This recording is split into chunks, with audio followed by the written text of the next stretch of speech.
परमात्मा को पाने तथा उसका वास्तविक लाभ प्राप्त करने के लिए पवित्र बाइबल में प्रमाण है कि प्रभु ने मनुष्य को अपना ही स्वरूप बनाया। 6 दिन में सृष्टि रचकर 7वें दिन विश्राम किया। कुरान शरीफ में प्रमाण है कि हजरत मोहम्मद को खुदा स्वयं कह रहे हैं कि मैंने तुम्हें उस परमात्मा की महिमा बताने के लिए भेजा है।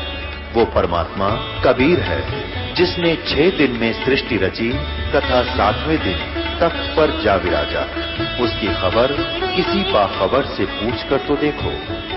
कृपया अवश्य सुनिए जगत गुरु तत्वदर्शी संत रामपाल जी महाराज के अमृत वचन। कहते हैं सतनाम तराजू के एक पालड़े में, और पृथ्वी लोक, स्वर्ग लोक और पाताल लोक, ये तीनों लोक तो पासेंग रख दे, जो सौदे में नहीं है। इससे हटकर इस ब्रह्मांड के अंदर जो 14 लोक हैं, विष्णु जी का लोक, शिव जी का लोक, इंद्र का लोक और शंकर जी का लोक, दुर्गा का लोक, और ऊपर ब्रह्मलोक, और उस ब्रह्मलोक के अंदर और धर्मराय का लोक, ऐसे एक इंद्र का अलग से लोक है, एक कॉमन स्वर्ग है। इस तरह के 14 लोक चढ़ा दे और एक श्वास उस श्वास के सतनाम की परम संत से दीक्षा लेकर के सिमरन की कीमत एक पालड़े में रख दे और 3 लोक पासंग रख दे।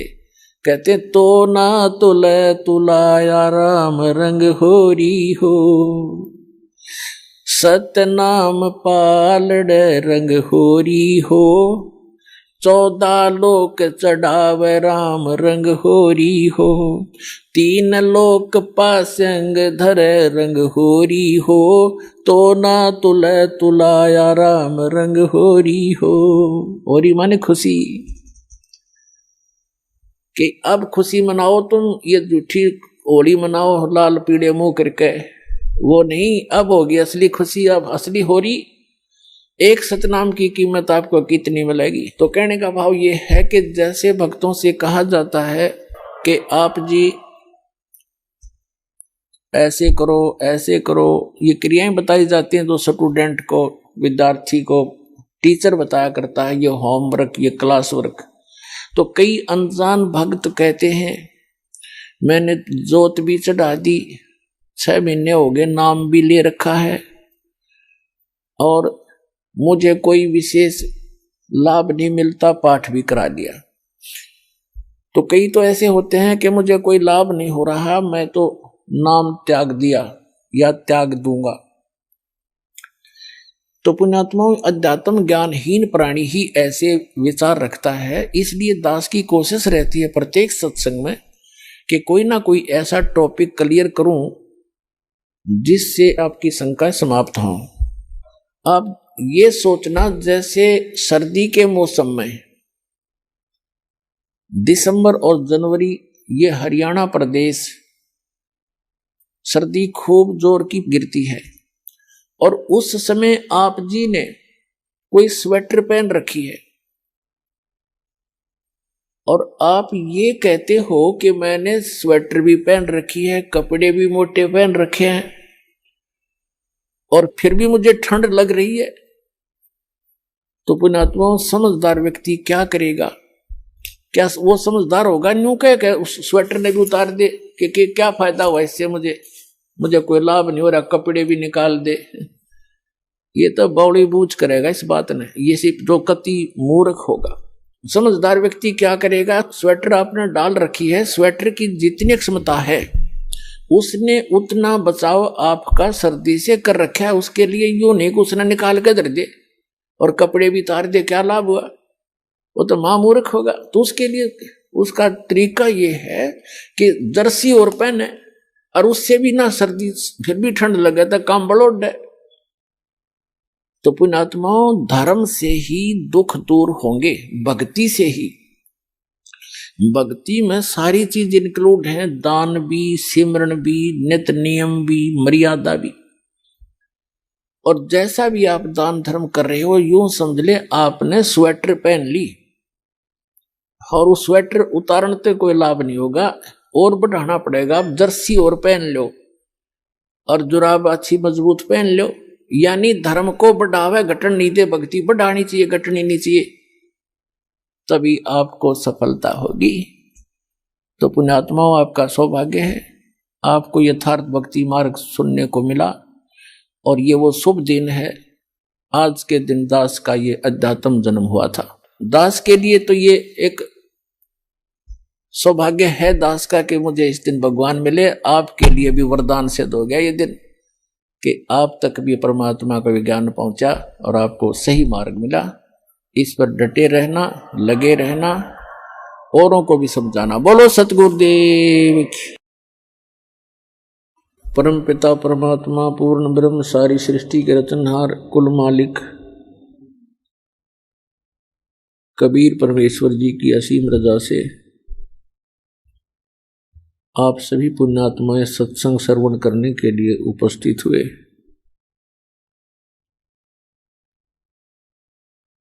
धन भाग हैं आप और धन है आपके माता पिता जिनसे जन्म हुआ। ये इस मनुष्य जीवन का वो सबसे उत्तम समय है कि हम इस मनुष्य जीवन के लक्ष्य को पूरा कर सकते। और पुण्यात्माओं, आज का जो समागम, ये 3 दिन का समागम था जो आज संपन्न होने जा रहा है, ये एक विशेष उपलक्ष्य है इसका। वैसे तो सत्संग सभी श्रेष्ठ होते हैं, लेकिन कुछ ऐसे अवसर होते हैं जो जीवन में युगों पर्यंत ही उपलब्ध होते हैं। परमात्मा ने कहा है कि मात पिता मिल जावेंगे, मात पिता मिल जावेंगे, 184 माँ सतगुरु सेवा और बंदगी भाई फेर मिलन की ना। जिस भी वर्ण में, जिस भी योनि में हमारा जन्म होगा, पशु बनेंगे वहां माता पिता मिल जाएंगे, ऐसी ही ममता होगी। पक्षी बनेंगे वहां भी हमें माता पिता मिल जाएंगे। मानव शरीर प्राप्त होगा तो भी माता पिता मिल जाएंगे। लेकिन जिस मानव शरीर में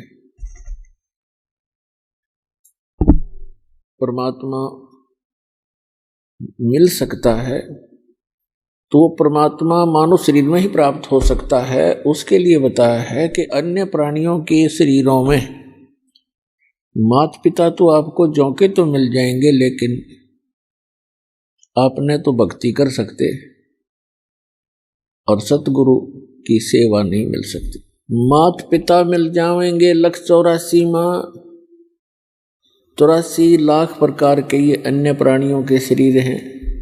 कहते हैं इनमें भी माता पिता मिल जाएंगे, लेकिन उनमें ना सतगुरु मिल सकते और ना ये भक्ति मिल सकती। तो पुण्यात्माओं, आज आपको मानव शरीर प्राप्त है और सतगुरु भी प्राप्त है, क्योंकि आप जी बालक हो। बच्चे को पता नहीं होता कि तुम जो स्टडी कर रहे हो उद्देश्य से, तो वो बच्चे यही लेकर चलते हैं कि हम इंजीनियर बनेंगे, डॉक्टर बनेंगे। टारगेट तो उनका होता है, प्रवेश भी प्राप्त कर लेते हैं, लेकिन उनको जब वो सफलता मिल जाती है उसके बाद उसकी उपलब्धि प्राप्त होती है। लेकिन टीचर को पता होता है कि ये बच्चे कितने अच्छी तरह पढ़ रहे हैं, प्रत्येक कार्य को ठीक से करके आ रहे हैं, इनका भविष्य उज्जवल है। तो उनमें से वो भक्त हैं जो लगन के साथ लगे हुए हैं, सच्ची श्रद्धा से, और परमात्मा की प्रत्येक मर्यादा में रहकर चल रहे हैं। तो पुण्यात्माओं, मानुष जीवन दुर्लभ है, ये मिले न बारंबार, और जैसे तरवर से पत्ता टूट गिरे वो फिर नहीं लगता डार। आप ऐसे भयंकर लोक में रह रहे हो और आप जी के बस की बात नहीं है। काल भगवान ने ये सुनियोजित तरीके से हम सभी को यहां जकड़ रखा है। यहां पर प्रत्येक प्राणी विवश है, एक दूसरे में मोह, संपत्ति में मोह, ये जीव के बस का नहीं, ये न त्याग सके, क्योंकि ये जितना प्रबल बता रखा है। फिर इसका विकल्प परमात्मा ने आके बताया है कि जो मैं ज्ञान बताऊं और जो साधना विधि तुम्हें बताऊं उस पर लगन से लग जाना, और फिर परमात्मा का काम शुरू होता है। वो अपने आप आपको जो सत भक्ति कर रहा होगा, मर्यादा में रह रहा होगा, उसको आसानी से इस काल के बंधन से छुटवा ले जाएंगे। अब हमारे साथ क्या बन गई, जैसे अब देखो प्रत्येक प्राणी को ये ज्ञान हो गया है कि हम गलत स्थान पर हैं, और यदि हम इसी तरह इन्हीं आशाओं को लेकर जीते रहे तो हम यहीं फंसे भी रह जाएंगे, और हम इन बंधनों से छूटने की चेष्टा भी कर रहे हैं और अभक्त हैं, जो भी हैं परमात्मा के ज्ञान से परिचित हो जाते हैं। तो उनके साथ कैसे बनता है, कहते हैं जैसे ये बंदर पकड़ने वाले क्या करते हैं, इस काल भगवान ने हमारे साथ ऐसे कर रखा है। ये बंदर पकड़ने वाले क्या करते हैं, एक ऐसा एक बर्तन रखते हैं स्टील का जैसा भी, जिसका ऊपर से मुंह बहुत तंग होता है, जैसे सुराही सी होती है, और उनको मिट्टी में गाड़ देता है जमीन में, और उनके आसपास कुछ रोटी के टुकड़े या दाने, कनक बिखेर देता है, चने, और ऐसी छोटे छोटे कई गाड़ देता है वो पात्र, सुराही सी लोहे की, और उनके अंदर अच्छे गेहूं चने ज्यादा डाल देता है। अब बंदर आते हैं उन बाहर के दानों को देखकर, उनको खाने लगते हैं, फिर झांक कर देखते हैं। वो क्या देखते हैं कि उस सुराही के अंदर बहुत ज्यादा, उस जार के अंदर बहुत ज्यादा चने पड़े हैं। वो उसमें हाथ घुसोड़ कर और मुट्ठी भर लेता है, और मुट्ठी भर कर फिर वो भागने की सोचता है कि अच्छा माल मिल गया, भाग लूं। अब वो मुट्ठी भरने के बाद वो मुट्ठी अड़ जाती है उसके मुंह के अंदर, सुराही के जार के मुंह में फंस जाता हाथ उसका। अब उसमें इतनी अकल नहीं कि इसने मुट्ठी खोल दूं, जान बच जा। वो मुट्ठी भी नहीं खोलता है और चिल्लाता है बुरी तरह चिल्लाना शुरू कर देता है, और मुट्ठी को खोलता नहीं और जकड़े ही रखता है। तो पुण्यात्माओं, हमारे साथ ऐसी बन गई या बंदर वाली मुट्ठी हमने आप पर जकड़ रखी है। ये मेरा बेटा है या मेरी बेटी है, ये कार मेरी है या कोठी मेरी है।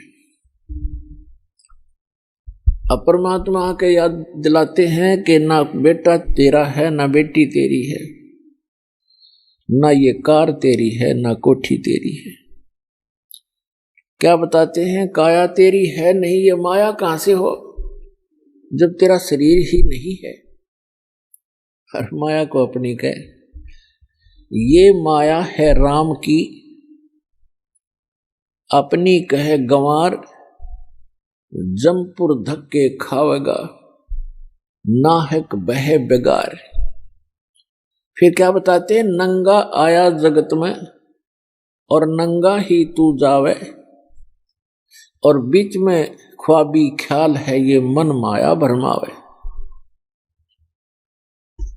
अब उस बंदर वाली मुट्ठी को हम खूब जकड़े बैठे हैं, और ये हमसे छूट भी नहीं सकती, चाहे कितनी बात बनावे जीव, क्योंकि हमारी बुद्धि इतनी ही सीमित कर रखी है। आपके और हमारे बस की ये बात नहीं है। इसके लिए परमात्मा ने इसका विकल्प बताया है। जैसे वो बंदर फंस चुका था और शिकारी को पता था, बंदर पकड़ने वाले को, कि अब ये कहीं नहीं जाएगा, ये मूर्ख फंसा रहेगा, आराम से बैठा रहता है वो। और दूसरी स्थानों पर उसने कई जगह पर ऐसा कर रखा होता है, जाल फैला रखा होता। तो उसी समय एक व्यक्ति आया, उसने देखा कि एक बंदर ये फंस गया, मूर्ख। बोला, हाथ मुट्ठी छोड़ता नहीं, मुट्ठी खोल लेगा नहीं तो किसी प्रकार भी नहीं निकला है, और मुट्ठी छुड़वाने की चेष्टा करे, मन माने बुड़का भर ले, काट ले मुंह ते। तो हमारी ऐसी दशा होगी, किसी को नो समझावे कि ये जिस संपत्ति और संतान को तू अपना मानने बैठा है, भगत ये तेरी नहीं है, इसके साथ साथ तू परमात्मा को याद कर। तो हमने खूब देखा है, हम ऐसे स्थान में जन्मे थे, वो क्या कहा करते कि भगवान के खान न देगा, अपना करके खाना होता है, भगवान के ले रहा है। ऐसी तरह के भी लोग हमने देखे, क्योंकि ज्ञान ना होने से हम ये भाषा बोलेंगे फिर। तो उसने क्या किया उस व्यक्ति ने कि ये बोला बंदर फंस गया, और ये शिकारी इसको बेचेगा, फिर कोई इसका दुरुपयोग करेगा, इसको फिर इसके साथ जो है ना अपना रोजी रोटी ले जाते हैं, गाँव में शहरों में बंदर का तमाशा दिखाते हैं, खेल दिखाते हैं, ऐसे जीव को दुखी करेगा। तो पुण्यात्मा उसने क्या किया, जैसे वो बंदर मुट्ठी फंसाए बैठा था, उसके हाथ की रेंज से दूसरे हाथ की रेंज से थोड़ी सी दूरी पर केला डाल दिया, एक केला। अब बंदर ने सोचा केला और उठा ले, और थोड़ा दूरी पर था नू, और उधर से मुट्ठी में फंस रही उसमें। अब केला ठाने की जब चेष्टा करने लगा, उसका हाथ से ध्यान हट गया,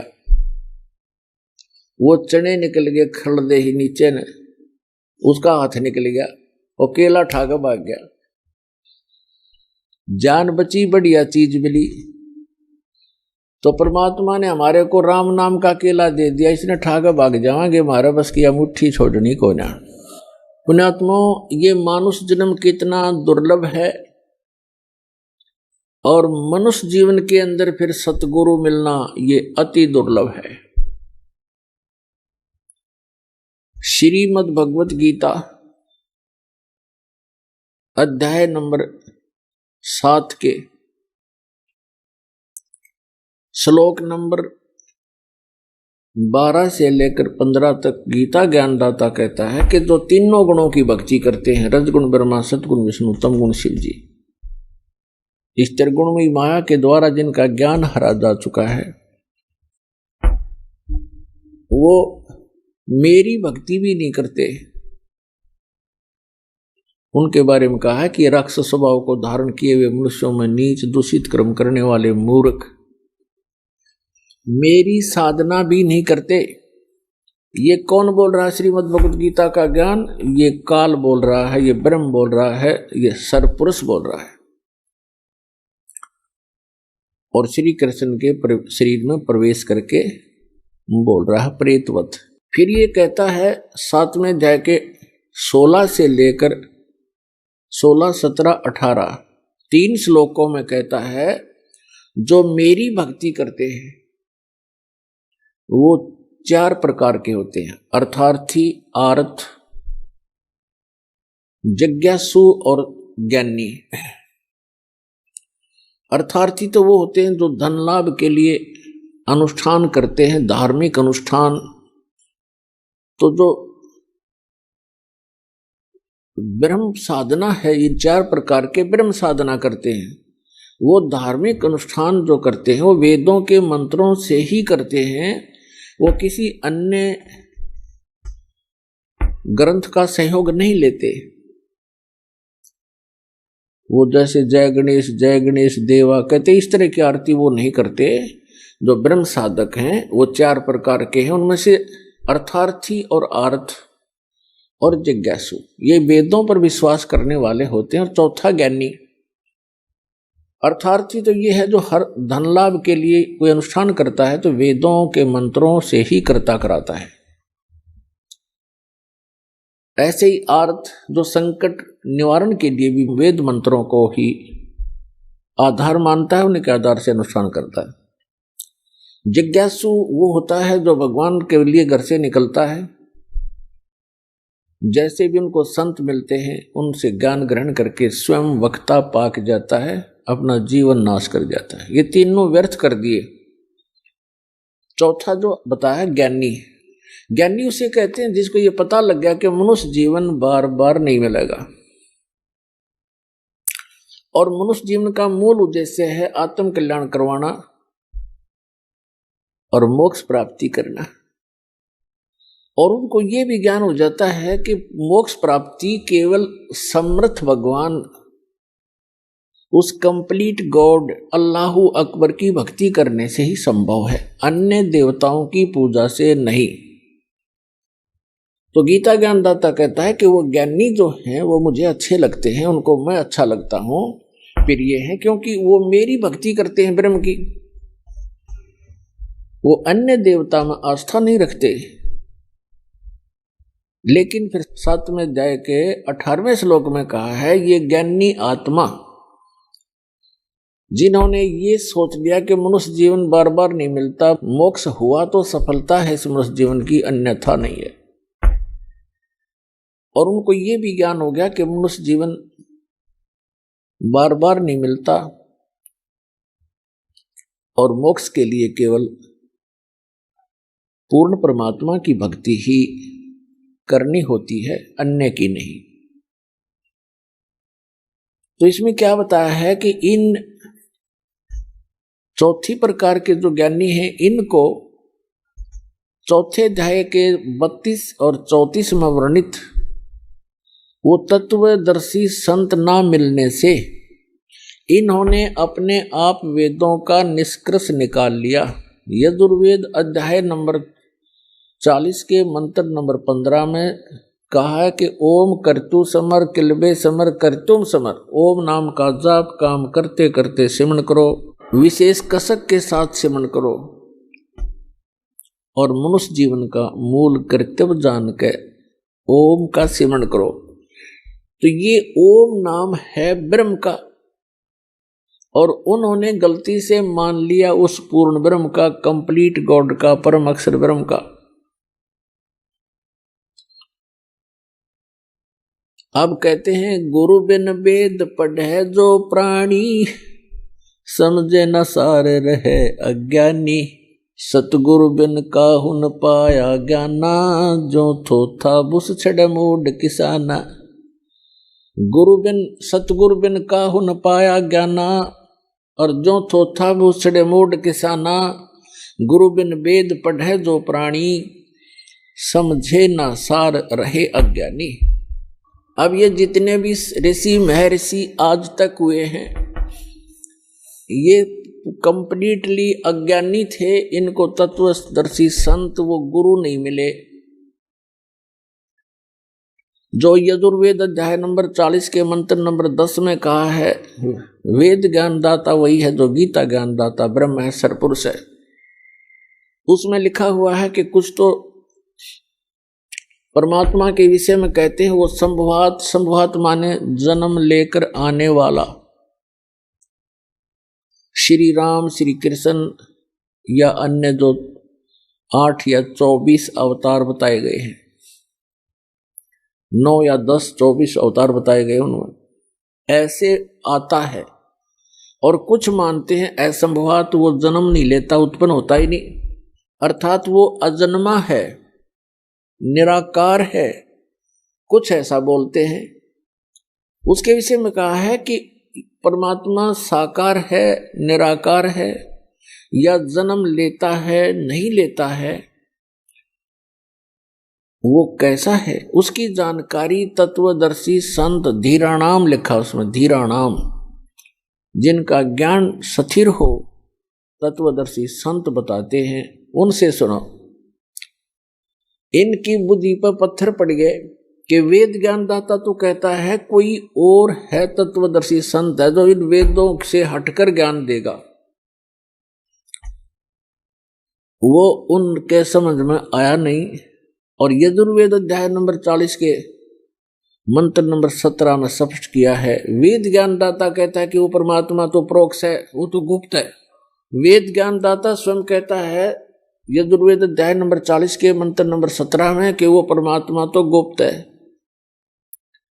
वो तो प्रोक्ष है, ऊपर रहता है, और मैं ब्रह्म हूं, मेरा ओम नाम है, और मैं खम ब्रह्म, अहम ओम खम ब्रह्म, मैं ब्रह्म, खम माने दिव्य आकाश रूपी ब्रह्म लोक में वहां रहता हूं, मेरा ओम नाम है। तो पुण्यात्मा, इसलिए परमेश्वर ने कहा अपने सूक्ष्म वेद में, भाई गुरु बिन काहू न पाया ज्ञाना, जो थोथा बुस छड़े मूड किसाना, गुरु बिन वेद पढ़े जो प्राणी, समझे न सार रहे अज्ञानी। तो ये सभी अज्ञानी थे आज तक के जितने ऋषि महर्षि मंडलेश्वर, केवल उन महापुरुषों को छोड़कर जिनको परमात्मा प्राप्त हुआ, और परमात्मा उनके प्रयत्न से प्राप्त नहीं हुआ, वो अपने विधान अनुसार स्वयं ही आता है। जैसे ऋग्वेद मंडल नंबर 9 सूक्त 86 के मंत्र 26 और 27 में, ऋग्वेद मंडल नंबर 9 सूक्त 82 मंत्र 1, 2, 3 में, ऋग्वेद मंडल नंबर 9 सूक्त 54 के मंत्र 3 में, ऋग्वेद मंडल नंबर 9 सूक्त 20 मंत्र 1 में, ऋग्वेद मंडल नंबर 9 सूक्त 96 मंत्र 16 से लेकर 20 में, ऋग्वेद मंडल नंबर 9 सूक्त 94 94 के मंत्र 1 में, ऋग्वेद मंडल नंबर 9 सूक्त 95 के मंत्र नंबर 2 में, ऋग्वेद मंडल नंबर 9 सूक्त 1 मंत्र 8 और 9 में, और भी अनेकों स्थानों पर परमात्मा की महिमा लिखी है कि वो कबीर देव परमात्मा, वो परम अक्षर ब्रह्म है, सर्व उत्पादक है, सब आत्माओं का सर्जन करने वाला भी वही है, और सभी ब्रह्मांडों का सर्जनहार वही है, और वो ऊपर के लोक में रहता है, ऊपर के लोकों में रहता है, सबसे ऊपर के लोक में रहता है, वहां से गति करके आता, अच्छी आत्माओं को मिलता है, उनको उपदेश देता है, तत्व ज्ञान सुनाता है, और वो कवियों की तरह आचरण करता है, और अपने मुख कमल से ऊंचे स्वर में बोल बोल के ये तत्व ज्ञान की अमर वाणी लोकोक्तियों के माध्यम से, कविताओं के माध्यम से, शब्दावलियों के माध्यम से बोल बोल कर सुनाता है। वो कवियों की तरह आचरण करता है, और एक प्रसिद्ध कवि की भी उपाधि प्राप्त करता है। लोग कविताओं से बोलने के कारण, कविताओं के माध्यम से, दोहों शब्दावलियों के माध्यम से तत्व ज्ञान प्रचार करने के कारण वो एक कवि, प्रसिद्ध कवियों में से भी एक कवि कहलाता है, लेकिन वो होता है परमात्मा। तो पुण्यात्माओं, इस विधान अनुसार वो परमात्मा अच्छी आत्माओं को मिले, उनको अपने से परिचित कराया, सचखंड लेकर गए सतलोक में, जहां भगवान रहता, जहां हम रहा करते थे, और फिर वहां से वापस छोड़ा। उन महापुरुषों ने फिर परमात्मा का आंखों देखा हाल बताया। उनमें से कौन कौन है वो पुण्य भागी? आदरणीय धर्मदास साहिब जी, आदरणीय मलुकदास साहिब जी, आदरणीय नानक साहिब जी जो सिख धर्म के प्रवर्तक हैं, आदरणीय दादू साहिब जी, आदरणीय गरीबदास साहिब जी, गांव छुड़ानी, जिला झज्जर, हरियाणा वाले। आदरणीय घीसा दास जी, गांव खेखड़ा, जिला मेरठ, उत्तर प्रदेश वाले। और आदरणीय रामानंद जी, काशी वाले। इन महापुरुषों के बारे में दास को जानकारी है, और भी बहुत से महापुरुषों को परमात्मा मिले। इन्होंने परमात्मा को जाना और फिर उनका परमात्मा कबीर है, काशी में आए थे धानक रूप, जुलाहे रूप में, वही मालिक है। इस नाम ये एफिडेविट दिए उन्होंने अपनी अमृतवाणी में। आदरणीय गरीबदास साहिब जी ने कहा है, हम सुल्तानी नानक तारे दादू को उपदेश दिया, जात जुलाहा भेद न पाया, वो काशी माहे कबीर हुआ। गरीबदास जी ने निष्कर्ष निकाल कर दे दिया कि मैं इंक्लूडिंग मी, गरीबदास जी कहते हैं, हम सुल्तानी अब्राहिम सुल्तान अधम नाम के एक मुसलमान राजा थे। हम सुल्तानी नानक तारे और दादू को उपदेश दिया, वो जात जुलाहा भेद नहीं पाया, काशी माए कबीर हुआ। अनंत कोट ब्रह्मांड का एक रति नहीं भार, और सतगुरु पुरुष कबीर हैं वो कुल के सिरजनहार। पुण्यात्माओं, परमात्मा की कथा को ये सत्यनारायण कथा है। अभी तक हम श्री विष्णु जी की कथा को सत्यनारायण कथा कहा करते थे अपनी भूल से। सत्यनारायण का अर्थ है अविनाशी भगवान की कथा, उसकी जानकारी, उसकी महिमा के, उसके गुणगान। श्री विष्णु जी सत्यनारायण नहीं है, ये अविनाशी परमात्मा नहीं है। श्रीमद् देवी भागवत के तीसरे स्कंद में 123 पृष्ठ पर गीता प्रेस गोरखपुर से प्रकाशित सचित्र मोटा टाइप केवल हिंदी में विष्णु जी स्वयं स्वीकार करते हैं कि मैं, ब्रह्मा और शंकर, हम तीनों अविनाशी नहीं है, हम नित्य नहीं है। हमारा तो आविर्भाव अर्थात जन्म और तिरोभाव माने मृत्यु, हमारा तो जन्म और मृत्यु होता है।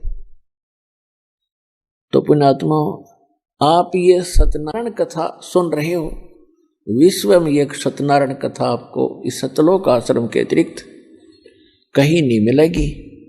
सत्यनारायण की कथा सत्संग कहलाता है, यानी सच्चे भगवान की कथा, उसका कंप्लीट स्पिरिचुअल नॉलेज, इसको सत्संग कहते हैं। और ये विश्व में किसी के पास नहीं है। तो सौभाग्य आपका जो परमात्मा के कितने प्यारी आत्मा हो आप, जिनके लिए युगों से भटक रहे हैं वो परमपिता कहते हैं, गोता मारूं स्वर्ग में जा बैठूं पाताल, और गरीबदास ढूंढता फिरूं अपने हीरे मोती लाल। गरीबदास जी को परमात्मा मिले और उनको बताया, बच्चा मैं तो अपने हीरे मोती लालों को खोजता फिर रहा हूं। एक बार भी जो परमात्मा की शरण में आ गए किसी भी युग में, तो पुण्यात्माओं, उन आत्माओं को परमात्मा पार करके छोड़ देगा, समय चाहे कितना ही लग जाओ।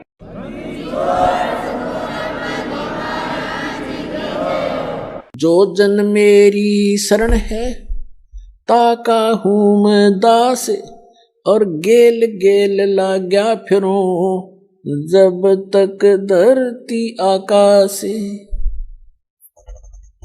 कहते एक बार जो मेरी शरण में आ गया और मेरे परम संत से नाम लेकर के भक्ति प्रारंभ कर दी, फिर वो चाहे विचलित भी हो गया, काम तो बढ़ गया उसका, क्योंकि जन्म घने और हो जाएंगे, फिर बाद में ब्रह्माटी घनी हो जाएगी, लेकिन वो समर्थ, वो जुबान का पक्का है, उसका कानून कभी डगमग नहीं होता, उसका नियम अटल है, वो अपने नियमानुसार फिर भी हमारे पीछे पीछे भटकता ही रहता है। तो यहाँ जो दास आज आपको बताना चाह रहा है कि मनुष्य जीवन इतना कीमती है। जो प्रसंग चल रहा था कि ये ज्ञानी आत्मा है तो नेक उद्धार हैं। गीता अध्याय नंबर 7 के श्लोक नंबर 18 में कहा ये ज्ञानी आत्मा सभी की सभी उद्धार हैं,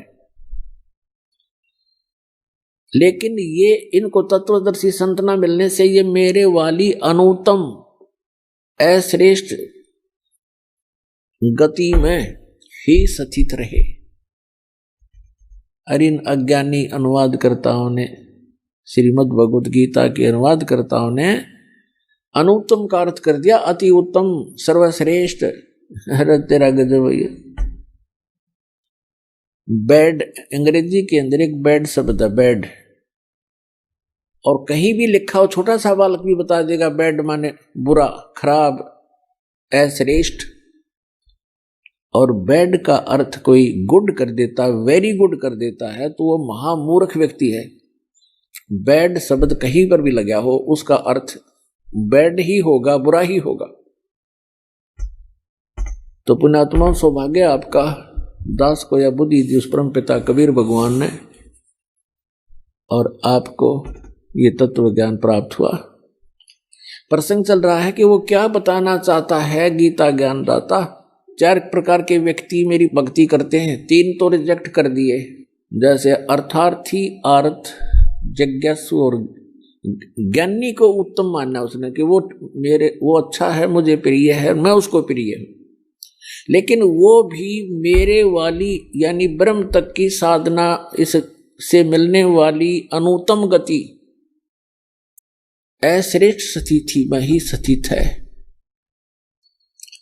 अनुत्तम क्यों कहा इसने? अपनी गति को भी अनुत्तम क्यों कहा? गीता अध्याय नंबर 4 के श्लोक नंबर 5 और 9 में, गीता अध्याय नंबर 2 के श्लोक नंबर 12 में, गीता अध्याय नंबर 10 के श्लोक नंबर 2 में, ये गीता ज्ञानदाता स्वयं कहता है अर्जुन तेरे और मेरे बहुत जन्म हो लिए, तू नहीं जानता मैं जानता हूं। गीता अध्याय नंबर 8 के श्लोक नंबर 13 में कहता है अर्जुन ओम इति एकाक्षरम ब्रह्म व्यवहारण माम अनुस्मरण ये प्रियाति तदन देहम सयाति परमाम गति। मुझ ब्रह्म का केवल एक ओम मंत्र है, नथिंग एल्स। और इसकी साधना उच्चारण करके जाप करता हुआ जो अंतिम श्वास तक भी इसका जाप करता हुआ शरीर छोड़कर जाता है, ओम से मिलने वाली परम गति को प्राप्त होता है। ओम से मिलने वाली परम गति क्या है? ब्रह्म लोक प्राप्त होता है। यजुर्वेद अध्याय नंबर 40 के मंत्र नंबर 17 में स्पष्ट कहा है वेद ज्ञानदाता ने कि वो परमात्मा तो प्रोक्ष है, ऊपर रहता है, गुप्त है, और मैं ब्रह्म हूं, और मैं ऊपर दिव्य लोक ब्रह्म, दिव्य आकाश रूपी ब्रह्म लोक में रहता हूं। श्री देवी भागवत के अंदर, श्री देवी पुराण में 7वें स्कंद में 562 से 563 564 पृष्ठ तक ये स्पष्ट किया है। हिमालय को ज्ञान देते हुए श्री देवी जी कह रही है कि राजा हिमालय, उस परमात्मा के विषय में जानकारी बताती हूं मैं, उसका ओम नाम है, और उस ओम नाम का जाप करके ब्रह्म लोक की प्राप्ति कर लेता है, ब्रह्म को प्राप्त होता है, और वो ब्रह्म ऊपर दिव्य आकाश रूपी ब्रह्म लोक में रहता है वो ब्रह्म। और तुम्हारा कल्याण हो, ओम नाम का जाप करो, ब्रह्म पाने का उद्देश्य रखो, वो ब्रह्म लोक में रहता है वो ब्रह्म। तो पुण्यात्मा ओम नाम के जाप से ब्रह्म लोक प्राप्ति होती है। श्रीमद् भगवद गीता अध्याय नंबर 8 के श्लोक नंबर 16 में कहा कि अर्जुन ब्रह्म लोक में गए हुए प्राणी भी पुनरावृत्ति में है। 8वें अध्याय के 13वें श्लोक में अपनी साधना का मंत्र बताते हैं कि इसके अतिरिक्त कोई मंत्र नहीं है, उसके अतिरिक्त कोई नाम जाप कराते हैं। कौन कौन से? ओम नमः शिवाय, ओम भगवते वासुदेव नमः आदि आदि ये मंत्र नहीं है, क्योंकि ये श्रीमद् भगवद गीता में नहीं लिखे हैं। 8वें अध्याय के 5 और 7 में ये खुद कहता है कि अर्जुन मेरी भक्ति कर, मुझे ही प्राप्त होगा, लेकिन युद्ध करना पड़ेगा, यह शांति नहीं हो सकती। गीता अध्याय नंबर 8 के श्लोक नंबर 1 में अर्जुन ने पूछा कि आप जी ने जो 7वें अध्याय के 29वें श्लोक में बताया है कि तत्ब्रह्म को जान के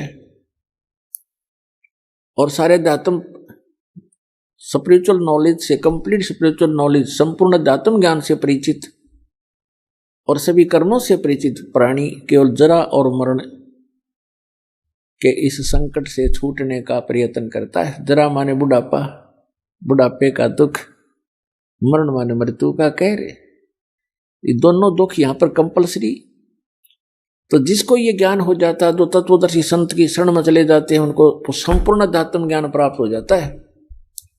फिर वो केवल उस तत्ब्रह्म से परिचित हो जाते हैं, तत्ब्रह्म से और सारे अध्यात्म ज्ञान से, सब कर्मों से।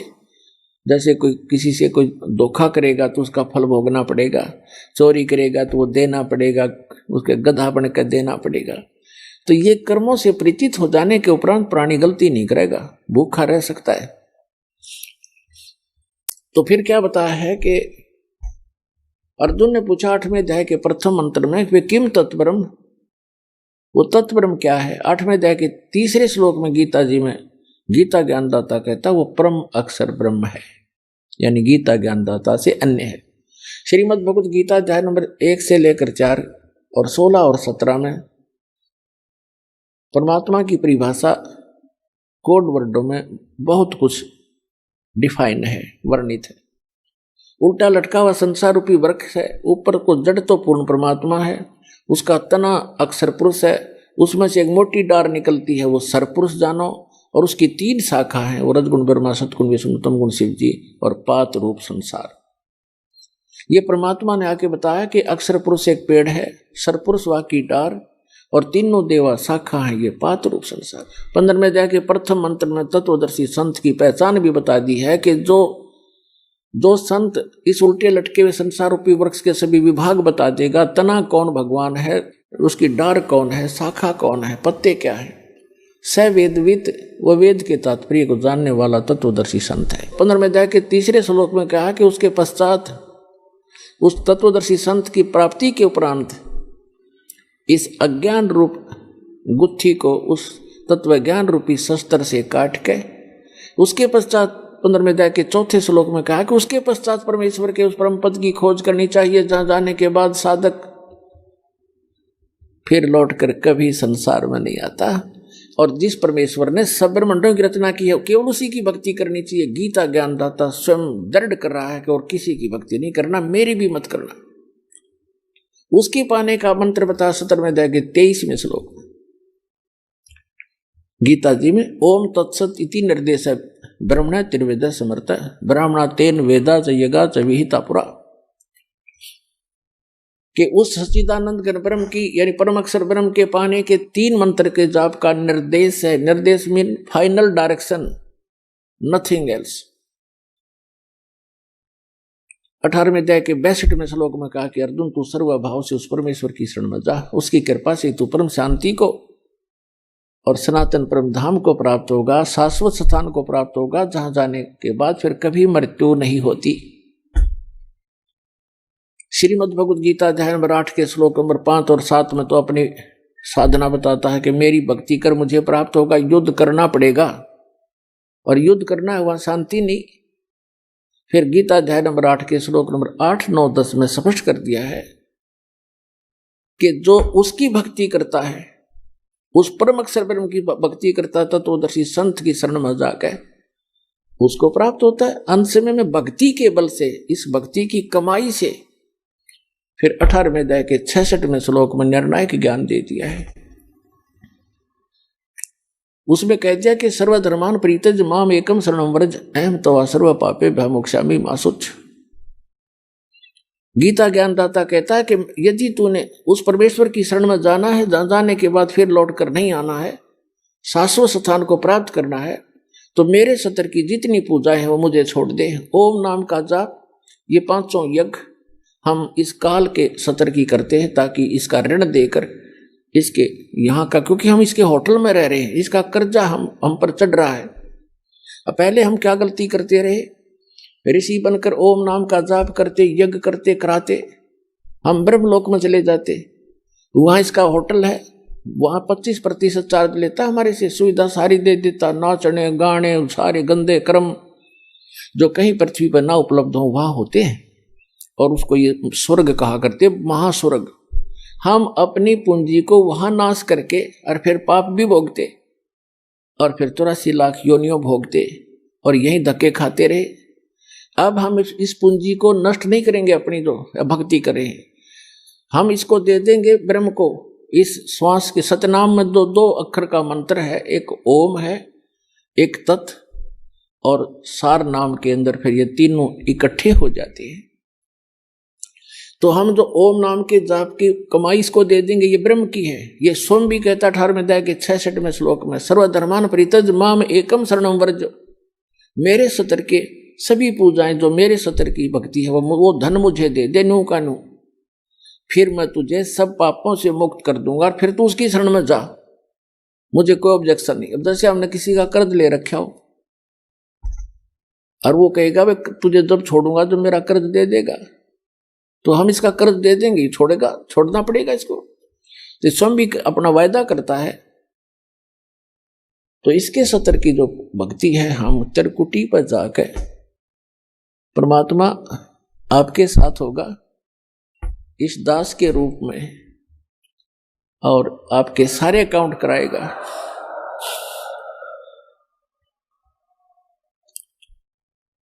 और वहां पर आपके एडवोकेट का काम करेगा परमात्मा इस दास के रूप में। और ये सारे मंत्र बोल बोल सुनाओगा वहां जाकर धर्मराज के दरबार में कि लो जी, आपके विधान में है सर्वधर्मान परित्यज माम एकम शरणम व्रज, उसके सतर की ये पूंजी पकड़ो। फिर वो बोलते नहीं, उनको विवश होकर के वह पूंजी जमा करनी पड़ती है, क्योंकि लीगल एडवाइजर साथ होता है, वो होता है भगवान खुद ही, और उनको मालूम हो जाता है। तो इस प्रकार पुण्यात्माओं, किसी भी ऑफिस में आप जाते हो और आपका एडवोकेट साथ हो, तो वो आधे वैसे डिप्रेस हो जाते हैं कि जानकार आदमी है, वो अटपट करोगे तो तुम्हारी फिर बात बिगड़ जाएगी। तो इसलिए गुरु की आवश्यकता आपको अंतिम श्वास तक पड़ेगी। और गुरु पूरा हो,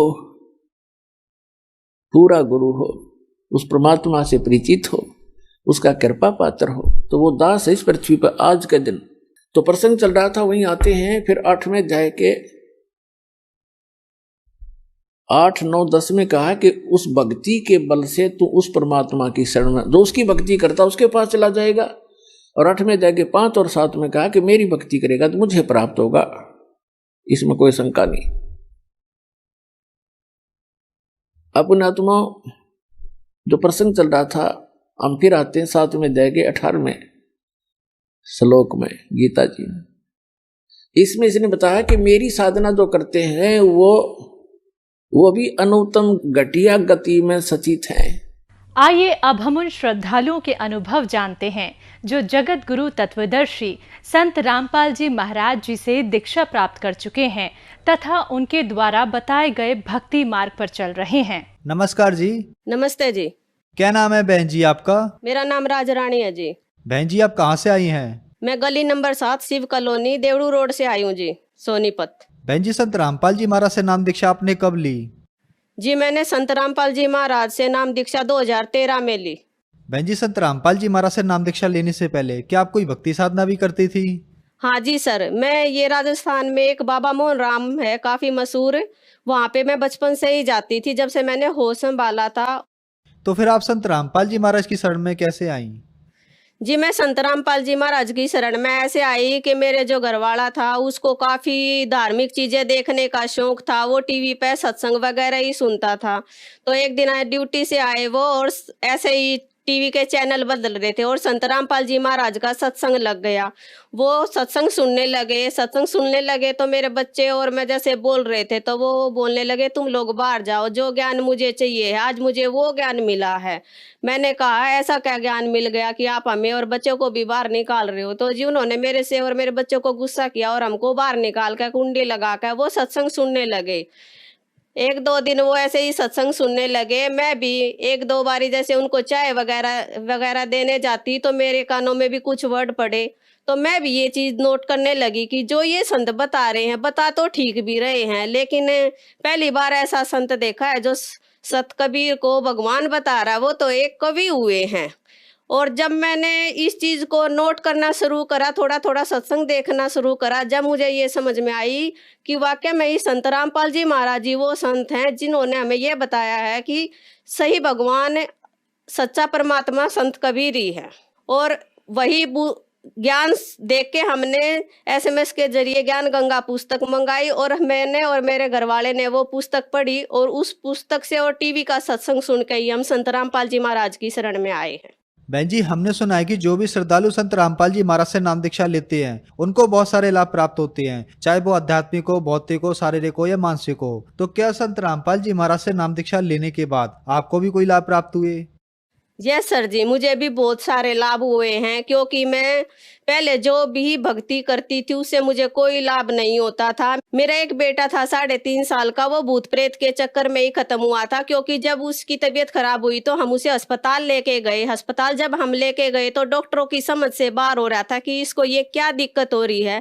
तो वहाँ पे जो और काम करने वाले कर्मचारी थे उन्होंने मुझे बताया कि बहन जी आपको यहाँ पे नहीं लेके आना चाहिए इस बच्चे को, आप इस बच्चे को तो किसी सियाणी वगैरह या तांत्रिक को जाके पास लेके जाओ। और मैं वहाँ से सर जी उस लड़के को उठा के हॉस्पिटल से और किसी तांत्रिक के पास लेके भी गई, लेकिन उस तांत्रिक के मैंने पैर भी पकड़े, हाथ भी जोड़े कि आप मेरे बेटे को बचा लो, लेकिन उसने पता नहीं ऐसा क्या देखा, उसने कहा कि बेटा मैं कुछ नहीं कर सकता, इसको और कहीं भी लेके चली जा। और वो दूसरे दिन ही खत्म हो गया था। उसके बाद में मेरे और मेरे पति में बहुत ज्यादा अनबन रहती थी, हमने एक 1.5 महीना अनबोल हो जाते थे आपस में। हमारा ऐसा हो रहा था कि हमारा एक साथ रहना बहुत मुश्किल हो रहा था। उसके बाद में जब हम संत रामपाल जी महाराज की शरण में आए हैं तो मेरे घर में ना कोई कलेश होता है, ना कोई झगड़ा होता है। मैं जैसे बहुत ज्यादा बीमार रहती थी, मेरा लड़का खत्म होने के बाद में मेरे 1-2 अबॉर्शन हुए थे, वो मशीन से हुए थे, तो मेरे पेट में ऐसे दर्द रहता था जैसे आग में जलन होती है। तो मैं अपने हस्बैंड को बोलती थी कि मेरी उम्र बहुत कम है, क्योंकि किसी दिन भी आकर मैं कुछ भी कर लूंगी, आखिर मैं कब तक जीऊंगी ऐसे ही। तो मैं ऐसे ही करते करते मतलब संत रामपाल जी महाराज की शरण में आ गई। और मैं ऐसे ही जैसे ही जब जोत लगाती संत रामपाल जी महाराज के चरणों में प्रणाम करती तो मैं यही बोलती थी, हे गुरुजी मुझे ठीक कर दो, हे संत रामपाल जी मुझे ठीक कर दो। ऐसे ही करते करते मुझे 1 साल के करीब हो गया था, जब एक दिन मुझे सपने में आया कि मेरे गुरुजी संत रामपाल जी महाराज मुझे पता नहीं कहाँ ऊपर उड़ा के लेके जा रहे हैं और मेरे से कह रहे बेटा तू जोत लगाती है जब क्या बोलती है, जोत लगाती है जब क्या बोलती है। मैंने कहा कि संत रामपाल जी महाराज जो मुझे कष्ट है मैं अपना कष्ट आपको बताती हूँ, और मुझे पता है कि मेरी उम्र बहुत कम है, मैं जी नहीं सकती, मेरे बच्चों को कौन पालेगा। तब मेरे परमात्मा ने कहा, संत रामपाल जी ने मुझे कहा देख बेटा आ जा, चल तुझे मैं क्या दिखाता हूँ। मैं कहा गुरुजी क्या दिखाओगे। तब संत रामपाल जी महाराज ने कहा कि बेटा जो तू बात कह रही है ना वो तो कब की सच हो चुकी है। मैंने कहा कि संत रामपाल जी महाराज क्या सच हो चुकी है। तब मुझे गुरुजी ने दिखाया कि जैसे मेरे घर में ही बहुत सारे आदमी इकट्ठे हो रहे हैं और एक बॉडी बीच में लेटा रखी है। मैंने कहा गुरुजी आप मुझे ये क्या दिखाने के लिए लेके आए हो। जब संत रामपाल जी महाराज ने कहा कि बेटा अगर मैं तुझे वैसे बोलता ना तो तुझे विश्वास नहीं होता, इसलिए मैं तुझे अपने आंखों से दिखाने के लिए लेके आया हूँ। अभी इस बॉडी का मुंह उगाड़ेंगे, जब तू देखना कि ये कौन है। और जब उस बॉडी का मुंह उगाड़ा तो वो मैं ही थी। और मैंने जब वो देखा कि मैं ये मर चुकी हूँ, मैं तो ये, और मुझे मेरे बच्चे भी दिखाई दे रहे, मेरे रिश्तेदार दिखाई दे रहे, मेरे बच्चे रो रहे हैं, मेरी मम्मी चली गई हमें छोड़ के, मेरी मम्मी चली गई छोड़ के। तब मैंने संत रामपाल जी महाराज से कहा कि संत रामपाल जी महाराज ये आपने मुझे क्या दिखा दिया। तब संत रामपाल जी महाराज ने कहा बेटा अगर मैं तुझे वैसे बोलता कि बेटा तुझे मैंने जीवन दान दिया है तो मेरी बातों पे शायद तू विश्वास नहीं करती, इसलिए मैंने तुझे अपने आंखों से दिखाया है। वो दिन है और आज मेरे शरीर में ना कोई दिक्कत है, ना मेरे घर में कोई परेशानी है, और आज मैं बिल्कुल सही हूँ। और मेरे जो रिश्तेदार ये बोलते थे कि रानी तू कभी ये भी कहती है कि ठीक है ठीक है, हमेशा यही कहती है मैं बीमार हूँ मैं बीमार हूँ। और आज वही मेरे रिश्तेदार ये कहते हैं कि इस रानी के शरीर में तो पता नहीं क्या डल गया, ये कैसे संत रामपाल जी महाराज की शरण में चली गई कि ये दिन रात काम करती रहती है, ये अब बैठती ही नहीं है। तो मैं तो यही कहूँगी कि संत रामपाल जी महाराज ने मुझे जीवन दान बख्शा है और आज मैं उन्हीं के दिए हुए सांसों के द्वारा जी रही हूँ। और जो पहले मेरे को एक एक रोटी के बारे में सोचना पड़ता था, मेरी आर्थिक स्थिति बहुत ज़्यादा कमज़ोर थी। मेरी दो बेटी हैं जो इतनी ज़्यादा बीमार रहती थी कि हम रोज़ डॉक्टरों के ही वहीं पे धक्के खाते रहते थे। जब से हमने संत रामपाल जी महाराज की शरण ग्रहण करी है, मेरे दोनों बच्चे बिल्कुल ठीक हैं। और मुझे 5 साल पहले हार्ट की परेशानी थी। मैंने पहले होली फैमिली हॉस्पिटल में दिखाया, फिर यहाँ सोनीपत में निदान हॉस्पिटल में दिखाया। निदान वाले डॉक्टर रमेश बत्रा ने मुझे कह दिया था कि आप जब तक जियोगे जब तक ये दवाई आपको खानी पड़ेगी, और मैं खाती भी थी और मुझे आंखों से बिल्कुल धुंधला दिखता था। ये जो नारंग डॉक्टर हॉस्पिटल है सोनीपत में, उसने मुझसे कहा कि बेटा जैसे आप दिक्कत बता रहे हो ऐसे तो मुझे आपकी कुछ नहीं लगती। डॉक्टर भी हैरान हो रहे थे कि आपकी टेस्ट में तो ऐसा कुछ नहीं आ रहा जो आप परेशानी बता रहे हो। और एक मुझे पूरे शरीर में इतना ज़्यादा दर्द रहता था कि ना मैं सो सकती थी ना मैं लेट सकती थी। मैं रोती थी और अपने हस्बैंड को बोलती थी कि मुझे जहर का इंजेक्शन लगवा दो। इस परेशानी से मैं बहुत ज़्यादा दुखी हो गई हूँ। लेकिन जब मैं संत रामपाल जी महाराज की शरण में आई हूँ, उस दिन के बाद से ना तो मैं कोई हार्ट की दवाई खाती हूँ, और मैं कई सालों से जो चश्मा लगाए हुए थी ना मैं कोई चश्मा लगाती हूँ। और जो मेरे शरीर में जो भी दर्द था आज मुझे कोई भी दर्द नहीं है। और परमात्मा की दया से आज मैं शरीर से बिल्कुल संतुष्ट हूँ। और आर्थिक स्थिति जो हमारी बहुत ज़्यादा खराब थी उससे भी आज हम अपनी आर्थिक स्थिति से बहुत खुश हैं। और जो मेरी बेटी थी वो पहले काफ़ी पढ़ने में बहुत ज़्यादा कमज़ोर थी, और आज वही मेरी बेटी इतनी एक्टिव है कि 400 में से 399 नंबर लेके आई है। और मैडमों ने भी ये कहा है कि राजरानी जी आपकी बेटी तो इतनी कमज़ोर हमें लगती थी, लेकिन पढ़ने में ये तो पता नहीं ऐसा आप क्या कर रहे हो कि जो इतने अच्छे नंबर लेके आ रही है।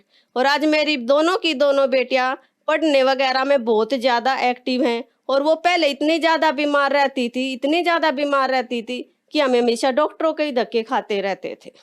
संत रामपाल जी महाराज की कृपा से आज हमारे घर परिवार में बिल्कुल सुख शांति है।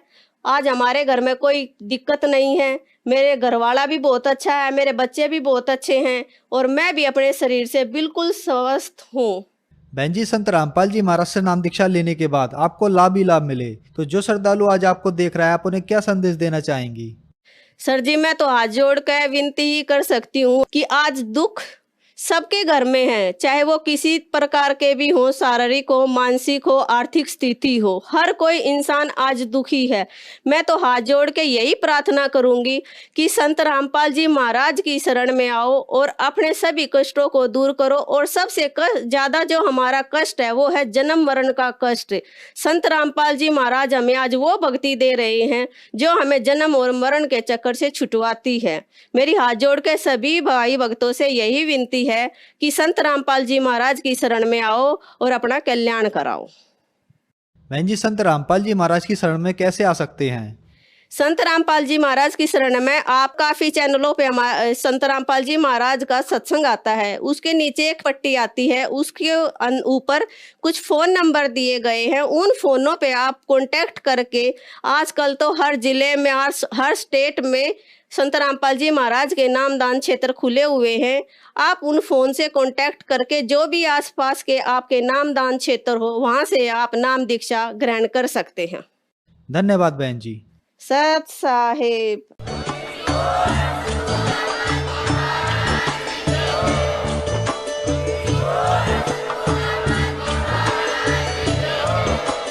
आप सुन रहे थे जगत गुरु तत्वदर्शी संत रामपाल जी महाराज जी के मंगल प्रवचन। अधिक जानकारी के लिए विजिट कीजिए हमारी वेबसाइट www.jagatgururampalji.org। संत रामपाल जी महाराज जी के शुभ आशीर्वाद से पूरे विश्व भर में 500 से भी ज्यादा नाम दीक्षा केंद्र हैं, जिन पर संत रामपाल जी महाराज जी द्वारा ऑनलाइन निशुल्क नाम दीक्षा दी जा रही है। अपने नजदीकी नाम दीक्षा केंद्र का पता करने के लिए संपर्क करें 8222 880